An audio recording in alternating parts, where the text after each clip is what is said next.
aujourd'hui je vais vous montrer comment faire un effet noir et blanc moins basique que sur certains logiciels grâce à Photoshop 16.5. Donc c'est la première vidéo sur notre chaîne qui ne sera pas un test, bien entendu, mais un tuto. Donc je suis sous Photoshop 16.5 extension sous Mac. Donc j'essayerai de vous dire les raccourcis clavier correspondant à Windows. Donc pour commencer, j'ai ouvert cette photo que je mettrai en lien dans la description de la vidéo sur YouTube.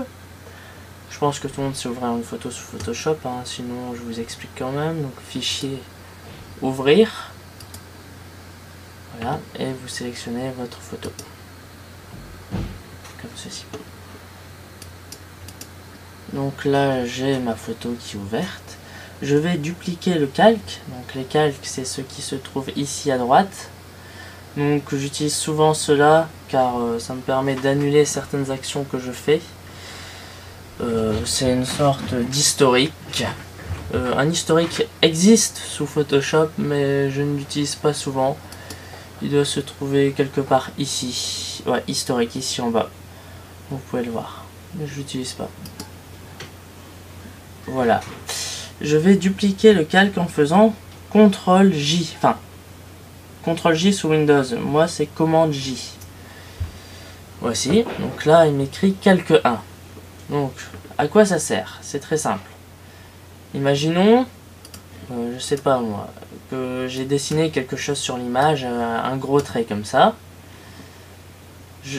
Comme j'ai dupliqué le calque, j'ai toujours l'original. Donc si je masque le calque 1, le trait s'en va.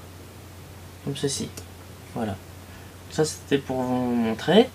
Donc je vais faire commande Z ou CTRL Z pour annuler. Qui correspond à édition aller vers l'arrière. Voici. Bon, je vais vous expliquer très simplement le système des calques, hein. C'est beaucoup plus compliqué que ça parce que on peut bien sûr les fusionner, choisir des modes comme ceci. Que je ne vais pas rentrer dans les détails. J'entrerai dans les détails dans un prochain tuto. Donc pour notre noir et blanc, on va d'abord cliquer sur ce petit logo, une sorte de lune. Donc, et on va faire courbe de transfert de dégradé. Voici. Alors attention, faut faire attention à notre couleur de premier plan et d'arrière-plan. Ici. Si notre couleur aurait été blanc, par exemple, ça aurait pas fait noir et blanc comme ceci. Je vais vous montrer. Donc j'annule le calque ici de courbe transfert dégradé. Donc je vais vous montrer. Édition, aller vers l'arrière, comme ceci. Imaginons que le blanc aurait été au premier plan, en cliquant sur cette petite flèche.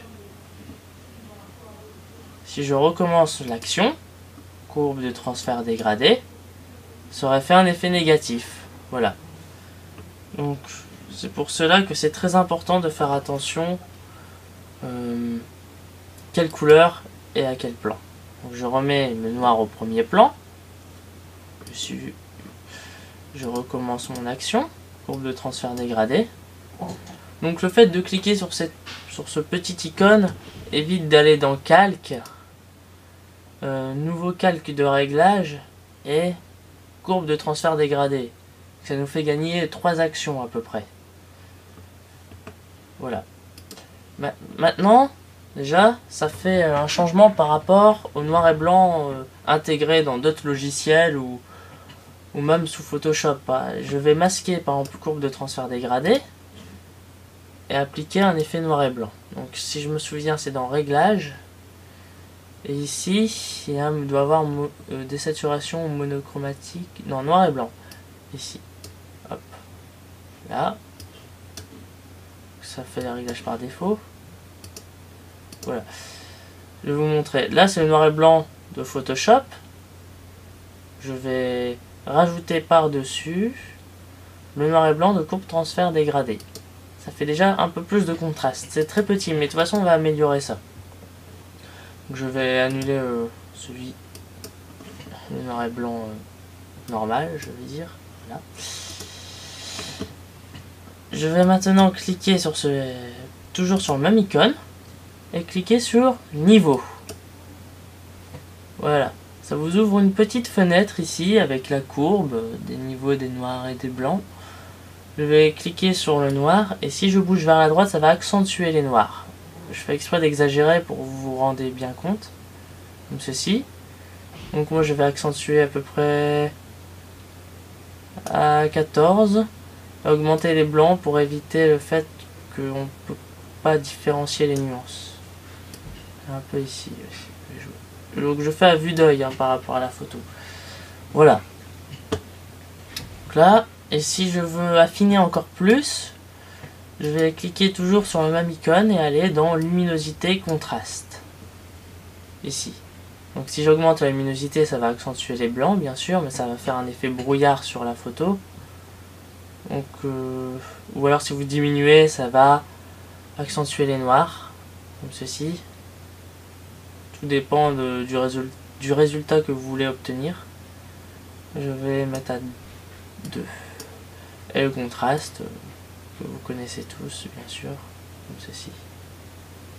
Je vais mettre à -4. Voilà. Maintenant, vous pouvez fusionner tous ces calques. Donc d'abord, je vais dupliquer le calque original, ceci. Je vais sélectionner en appuyant sur ma touche majuscule ou Shift. Cliquer sur celui qui est tout en haut. Clic droit. Fusionner les calques. Ici.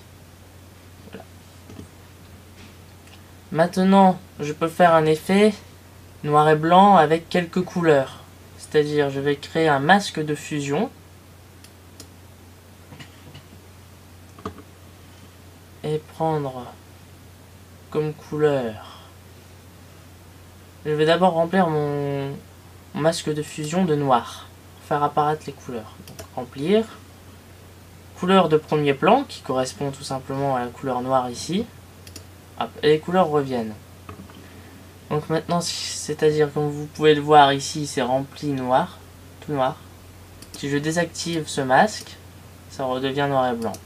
Je le réactive, ça redevient en couleur. Donc tout ce qui sera en blanc sur ce masque de fusion, si je me souviens, non, si, non, c'est un masque vectoriel. Excusez-moi de l'erreur. Donc tout ce qui sera en blanc apparaîtra en noir et blanc. Donc ici, je prends la couleur blanche. J'augmente la taille, je fais dureté 0%, et si je colorie, ça va apparaître en noir et blanc. Comme ceci. Ça peut donner des effets très intéressants, par exemple de mettre tout l'arrière-plan en noir et blanc, sauf la personne. Il y a beaucoup d'applications qui apparaissent sur les téléphones pour faire cet effet, qui se faisait sous Photoshop. Mais sous Photoshop, c'est beaucoup plus précis. Bon, je fais grosso modo, parce que si je veux vraiment le faire avec précision, il me faudrait plus de temps. Ça, c'est un petit bonus que je vous apprends comme ça. Sinon, mon tuto au départ, c'était plus pour vous apprendre cet effet noir et blanc. Voici, voilà. Comme ceci. Donc, vous voyez à peu près le résultat. Donc, je vais désactiver mon masque. Comme ça, vous voyez l'effet noir et blanc. Je vais rouvrir ma photo. S'il veut bien, je pense. Voilà, voilà le résultat final. Donc à droite, nous avons le noir et blanc fait par Photoshop, qui est, comment dire, standard. Et à gauche, j'ai des blancs plus éclatants. Je peux augmenter les noirs si vous voulez, parce que sur l'image de droite, les noirs sont plus contrastés. Dans ce cas, je peux aller dans niveau et accentuer les noirs, comme ceci. Vous voyez bien, comme ça on peut tout jouer, ça peut être un noir et blanc classique. Et voilà, je pense que sur cela, je vais vous laisser prochainement d'autres montages sous Photoshop. Merci.